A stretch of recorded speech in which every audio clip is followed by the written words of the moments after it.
Hello and welcome to week 6, lecture 1.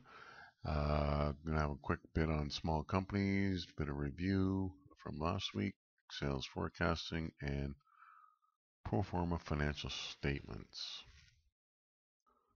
Okay, coming up week 7 on the Thursday from 8 till 9, we're going to have our online midterm, and I'll have a practice exam available shortly to give you a bit of a dry run shot at it. But first, we're going to have a bit of a look at my favorite topic, small businesses again.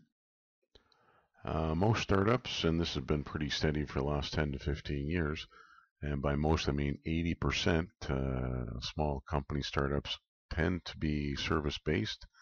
A few will have some sort of a service and retail combination, so my easy choice on that is hair salons. Just about any hair salon I've been into or known of will have haircuts, but they will also sell things like maybe scissors, shampoo, brushes, that sort of odds and ends product, as they call it. Others might have a bit of manufacturing on the side, and this is how some of our smaller computer companies actually survive. They build custom computers for small business as well, and they can compete in that space against places like Best Buy and that sort of thing by having a little bit of extra service. So they have actually manufacturing in that sense, and they have a retail in that they'll sell printers and that sort of thing, and cables and all the peripheral type things where the high margins are. Plus, they'll also do repairs, network troubleshooting, install networks, the sort of thing that the Best Buy doesn't do. So you got a real combination there.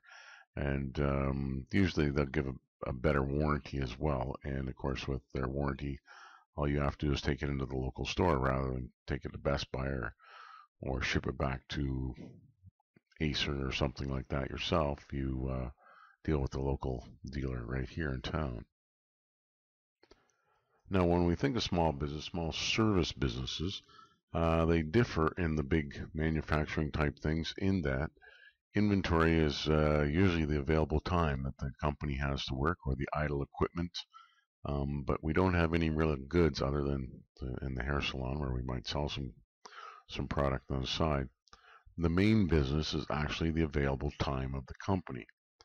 So in the hair salon, it'd be the available time that the chair can be put to use. Carpet cleaning, hours in the day sort of thing, painting.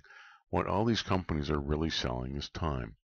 And when we think of a service business, most somewhere form charge you by the hour. They might charge you a flat rate per room or something like that, but they based it on how long it takes to do an average room.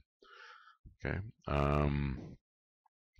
Some might have a great deal of operating supplies. If you got the carpet cleaning company, they'll have a bunch of cleaning supplies.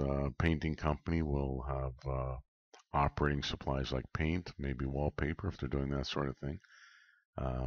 Just depends on what they're up to. And these, of course, are consumed as a variable cost and usually a direct variable cost. So they become cost of sales. So a direct cost or variable cost might be the operating supplies themselves. But the big thing in the cost of sales, of course, in a service company is the labor. Okay, we'll find that some companies in the service business spend anywhere from 30 to 50% of the revenue of their gross revenue will be spent on labor. And depending on whether the labor supplies their own vehicle, for instance, we see this in transportation where the owner-operator supplies his own vehicle, whether it's in small delivery or even in tractor trailers, in which case labor gets filed under the big direct costs, and it might include the truck. And so it could be approaching 70 or 80% of the gross. Pretty steep, but when you consider that the owner-operator, the contractor, has all the costs of the equipment, then for the business owner itself, it starts to look pretty good. So what we'll see in small businesses, especially service-based businesses, they will try to convert hourly or wage-based employees to piecework or commission. And this helps in that your biggest component of your cost of sales becomes variable instead of fixed. So that you can say, okay, if I'm going to sell $100 worth, I know that $50 of it's going to go to labor. And that really helps us control our costs. Whereas sometimes if one day it could be 20% and the next day it could be 70%, that really doesn't make for a really reliable margin that we need to work with. Okay. In some cases, and this is the big thing in transportation, some employees are shifted to contract employees or contractor, independent contractors, where they're actually lease the equipment and other fun stuff. Or if you're, you can hire freelancers that actually own their own equipment. We see this sometimes in the plumbing business, where companies will employ plumbers who actually own their own tools and vehicles as well. And of course, the idea is to make the labor expense a direct variable. Otherwise, it's just straight overhead, and the costs on that can get quite prohibitive. And it's always easy to bring on overhead, but it's usually very difficult to get rid of overhead. So if you have a contractor whose costs vary with the sales, and life gets a lot easier if you're the business owner. Okay, again, no new ratios this week. We're just going to stick with the ones we should be great at by now. Most of you are actually getting pretty good, even with the interest coverage and the fixed payments, when it comes to discussing how companies are doing financially. So this is good, and what bankers are looking for, and what managers, owners are looking for. So this is awesome. We'll bring on some new ones after the exam.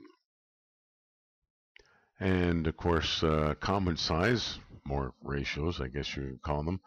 And again, if the company's sales are larger than yours, you can compare them or use benchmarking and to discuss or to examine whether or not your expenses, for instance, are in line, because the company making the larger sales should have larger profits. You would think intuitively that would make sense, but they should be proportionally larger. And this is all the sort of things we can try to examine with common size statements. And then, of course, we're looking at our own company over time. We can say how we did last year and why. The common size, let's just look at the little line-by-line things that have improved or gotten worse since our last set of financial statements. Now, you should be able to do this off by heart by now, but just a reminder. On the income statement, we compare everything to compare all of our expenses to the sales or the revenue. And then on the balance sheet, we compare everything to total assets. And this is just the way that we can export or quickly look at financial statements of one company versus the other company, or as we've done a couple times in our labs, our own company over the years. So that concludes lecture 1. On to lecture 2.